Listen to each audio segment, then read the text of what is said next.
Bonjour et bienvenue sur la chaîne YouTube d'Akata pour un nouvel épisode de l'instant shoujo. Moi c'est l'Appendicite et je suis ravie de vous retrouver pendant ce mois de décembre. Et qui dit décembre dit évidemment jouets, enfants, Noël, tout ça on connaît. Et donc je me suis dit quoi de mieux que de vous proposer une sélection de shoujo, mais non pas une sélection de shoujo pour les adultes, mais une sélection de shoujo pour les enfants. Parce que c'est vrai que si jamais vous voulez faire un cadeau pour votre petit frère ou votre petite soeur ou votre cousin, cousine, enfin des gens plus jeunes que vous, ou alors si jamais vous êtes parent et que vous avez des enfants, c'est parfois un petit peu compliqué de trouver des shoujo qui peuvent vraiment leur parler. Et donc pour vous aider dans vos achats de Noël, je vous ai sélectionné 4 titres que je vais vous présenter juste après le générique.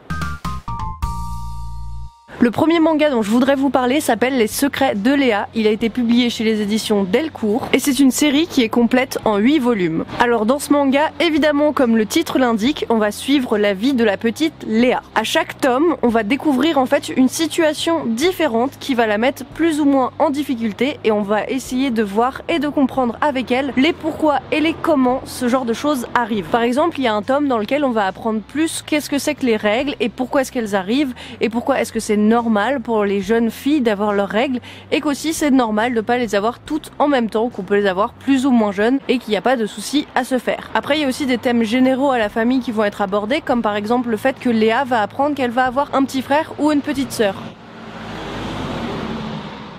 Et donc elle va devoir se faire à l'idée qu'elle ne sera plus fille unique. Et ça aussi c'est peut-être un truc qu'on oublie quand on est grand, mais quand on est enfant, et bien quand on apprend qu'on va avoir un nouveau petit frère ou une nouvelle petite sœur, on se sent un peu bizarre, surtout quand on est fille unique à la base et qu'on se retrouve avec un mioche qui va arriver et qui va nous piquer notre place. Enfin, nous piquer notre place, c'est un peu ce qu'on ressent au fond de nous. Et donc ce manga l'explique bien aux enfants et c'est vraiment un manga pédagogique. Et donc voilà, forcément ce manga qui est pédagogique et éducatif, je le recommande pour tous. Et je dis bien tous parce que oui, ça parle pour les filles mais ça parle aussi pour les garçons et je pense que c'est important que les deux genres sachent ce qui arrive à l'autre et ce qui arrive au changement du corps, et ça c'est vraiment un bon manga pour apprendre justement ce qui se passe chez les jeunes filles et ce qui peut parfois se passer au niveau des changements physiques et ce genre de choses. Et après il y a évidemment des sujets qui sont plus généraux et qui peuvent aussi parler à n'importe quel enfant, le fait d'avoir une famille monoparentale ou le fait d'avoir par exemple un petit frère qui va arriver ou une petite sœur. Tout ça c'est des sujets que des enfants de n'importe quel âge et de n'importe quel sexe peuvent vivre et donc c'est bien de pouvoir c'est bien qu'ils puissent s'identifier avec cette lecture. Après, le seul problème de ce manga, c'est qu'il est en arrêt de commercialisation. Ce qui veut dire que vous ne le trouverez pas en librairie facilement, mais je pense que si jamais vous vous penchez près de vos bibliothèques près de chez vous, vous pouvez peut-être le trouver. Et sinon, je vous dirais d'aller chercher en brocante ou alors dans les magasins d'occasion. Et donc je suis désolée de vous le présenter là, mais c'était vraiment un manga que je trouvais important à présenter pour montrer que le shoujo, ça peut être éducatif, ça peut apprendre beaucoup de choses et ça peut être une lecture très importante à mettre entre les mains de n'importe quel enfant. Alors bien sûr il faut sélectionner ses titres, mais celui-là en particulier est vraiment très important et très intéressant. Et moi je pense que dans ma jeunesse j'aurais vraiment apprécié le lire quand j'étais petite, parce que ça m'aurait débloqué sur plein de sujets, ça m'aurait appris plein de choses avec une lecture qui est vraiment saine et avec du vocabulaire qui est bien utilisé. Et c'est pourquoi je voulais le présenter dans l'instant shoujo, parce que je trouvais qu'il avait vraiment sa place. Et vraiment j'aime beaucoup ce shoujo et je le recommande vraiment beaucoup. Ensuite, le deuxième manga que je voudrais vous présenter, c'est un manga qui est un petit peu dans cette même veine des mangas éducatifs, mais c'est un manga qui, alléluia, est disponible et oui, vous pourrez le trouver n'importe où dans n'importe quelle librairie de près de chez vous, donc ça c'est quand même un bon point. Et ce manga s'appelle 12 ans. Il est dessiné par l'autrice Maïta Nao et il est disponible chez les éditions Glénat et il est encore en cours de parution à l'heure actuelle. Donc là par contre le manga, il faut que je vous précise, il est construit complètement d'une façon différente des Secrets de Léa. Ici on va suivre à chaque fois en fait l'histoire d'un couple par tome. Donc on va suivre soit par exemple Hanabi et Takao, soit Yui et Iyama. Et du coup à chaque fois on va être mis dans une situation différente avec des choses différentes. Et dans ce manga on va en apprendre évidemment sur par exemple la découverte des premières règles pour un des deux personnages principaux. On va aussi découvrir par exemple le fait que ça peut être stressant d'aller acheter des sous-vêtements quand on est jeune dans un magasin. Donc ça c'est un peu similaire au Secret de Léa. Mais le truc différent avec 12 ans, c'est que l'accent est vraiment mis sur les relations entre les deux couples et entre les copines entre elles, parce que évidemment Yui et Hanami, elles sont amies. Donc ça c'est vraiment le but de 12 ans, c'est de parler de ces relations amicales et amoureuses. Mais après par contre il faut quand même que je précise ici, je pense que c'est important, que ce sont des relations qui sont quand même basées sur le mode de relation des Japonais. Donc pour nous parfois ça peut nous sembler très niais, ou alors que ça prend vraiment une éternité et qu'on se demande pourquoi ils se font tout un foin pour cette histoire. Mais il faut quand même dire à l'enfant à qui vous offrez ça que ce sont des relations japonaises, et donc forcément on peut pas coller notre image de ce qu'on voudrait voir dessus parce qu'ils ne fonctionnent, enfin ils n'ont pas les mêmes relations, ils ne fonctionnent pas pareil. Parce que oui, ils ont une éducation différente, ils ont une culture différente, donc forcément il y a des choses qui sont différentes dans ce manga. Et d'ailleurs dans ce manga on va retrouver aussi tout ce qui est autour de la culture japonaise. Par exemple le fait qu'ils vont voir des feux d'artifice en été tous les deux, qu'elle porte un yukata, ou par exemple qu'ils font des petits dates où ils sortent tous les deux, que quand ils se voient entre eux sans uniforme, bah ils sont tout gênés parce que c'est la première fois qu'ils se voient avec des habits on va dire de la vie de tous les jours et non pas l'uniforme qu'ils ont à l'école. Et ça peut-être aussi, ça peut être un petit peu surprenant pour des gens ou des jeunes qui n'ont pas l'habitude de lire des mangas, donc ça peut-être qu'il faudra l'expliquer. Mais voilà, je pense que 12 ans est un manga qui est plutôt sympathique si vous avez un enfant qui aime lire des histoires d'amour. Je pense que 12 ans est vraiment une bonne lecture, et pareil ça peut être lu comme par un garçon ou par une fille, il n'y a pas de souci vraiment. D'ailleurs il apprendra aussi beaucoup de choses comme dans Les Secrets de Léa comme je l'ai dit, donc je pense que c'est une lecture saine qui est recommandable pour des enfants. Et en même temps c'est logique, sinon je ne l'aurais pas mis dans la sélection. Merci.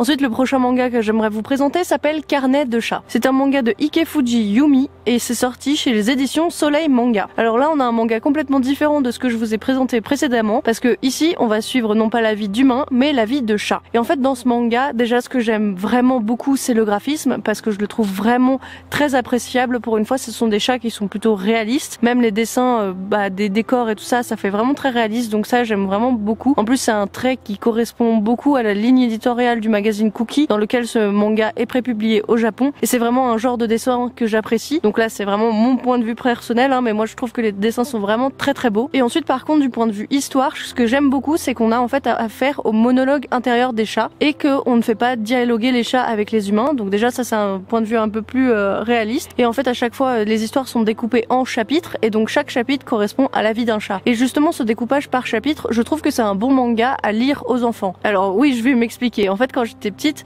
ma mère elle nous lisait souvent des histoires, donc soit c'était des livres pour enfants, mais elle nous lisait aussi des BD, et souvent elle nous lisait je sais pas une demi BD, elle s'arrêtait puis on reprenait la suite le lendemain. Et bien je trouve qu'avec ce manga c'est très bien de pouvoir faire ça, parce qu'on peut lire un chapitre et l'histoire est bouclée, et voilà, après on va se coucher, on couche les enfants, c'est parfait. Donc voilà, j'ai trouvé vraiment ce titre intéressant de ce point de vue là, puis aussi du point de vue graphique. Et si jamais vous êtes un parent qui n'a pas l'habitude de lire du manga, c'est plutôt un bon titre aussi d'entrée je trouve, parce que il est publié dans le sens occidental. Donc vous n'aurez pas de problème pour la lecture, et vous n'aurez pas d'hésitation sur dans quel sens lire les bulles, vu que c'est notre sens auquel on est habitué depuis longtemps quoi. C'est pas le sens japonais de lecture.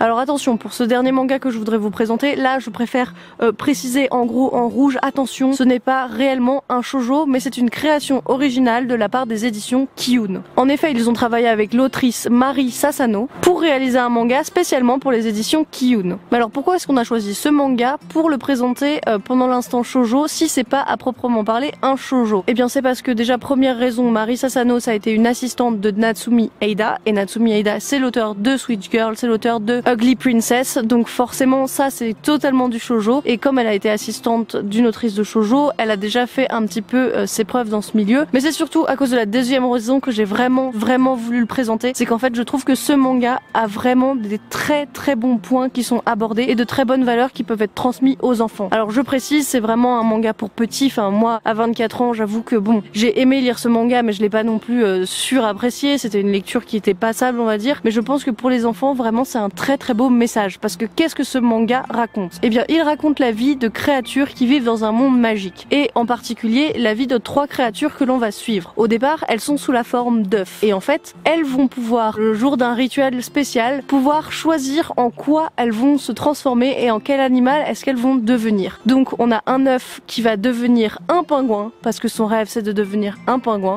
Un deuxième œuf qui deviendra lui à son tour un lion. Et le troisième œuf qui deviendra un humain. Et donc ça, j'ai trouvé ça très fort parce que ça veut dire que les enfants qui sont donc représentés par les œufs peuvent choisir en quoi est-ce qu'ils vont devenir s'ils y croient vraiment à fond et qu'ils veulent vraiment le faire. Ils peuvent le devenir même si leurs parents ne sont pas eux-mêmes, par exemple, des lions ou des pingouins. Il y a plein de thèmes qui sont abordés dans ce manga, par exemple le fait d'accepter que ces enfants quittent le nid, le cocon familial pour partir et pour vivre leur propre aventure. Il y a aussi le thème, par exemple, d'avoir peur de la différence, d'avoir peur des étrangers. J'ai vraiment trouvé que dans cette création originale, il y a plein de sous-textes qui sont vraiment intéressants et qui sont très bien à mettre entre les mains des enfants. Et vraiment, ce que j'ai aimé aussi dans ce manga, c'est que en fait toutes les pages sont en couleur et c'est vraiment très attrayant à lire. Du coup, ça fait vraiment une petite touche particulière à ce manga. En plus, la qualité d'édition est vraiment cool. Enfin, j'ai vraiment apprécié cette œuvre, comme vous pouvez le constater.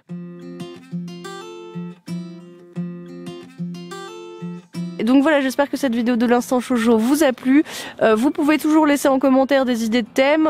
La précédente vidéo, vous en avez donné plein, on les a tous notés et il y en a franchement des pas mal qui devraient arriver dans pas trop longtemps. En tout cas, je vous remercie d'être fidèle à ce format et puis on se dit au mois prochain sur la chaîne d'Akata pour des nouvelles recommandations shoujo parce qu'il y en a toujours plus à apprendre sur le shoujo. Bisous les cocos.